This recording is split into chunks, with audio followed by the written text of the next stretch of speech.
अस्सलामुअलैकुम दोस्तों, welcome back to our channel find Urdu. Stream का मतलब है दरिया, नदी, पानी का छोटा लहराता रास्ता। स्ट्रीम का मतलब होता है पानी का एक छोटा और तेज़ी से बहने वाला रास्ता जो अक्सर नदी या दरिया से छोटा होता है।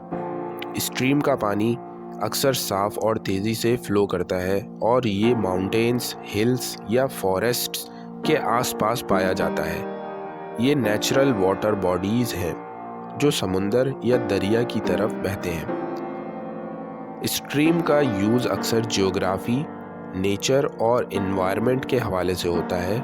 ये पानी का एक नेचुरल सोर्स है जो इन्वायरमेंट में इकोसिस्टम को सपोर्ट करता है।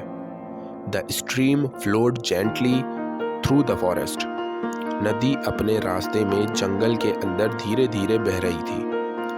तो दोस्तों, स्ट्रीम का मतलब है पानी का छोटा, तेज़ी से बहने वाला रास्ता जो अक्सर दरिया या नदी से छोटा होता है। उम्मीद है अब आपको स्ट्रीम का मतलब समझ में आ गया होगा। मिलते हैं नेक्स्ट वीडियो में। शुक्रिया।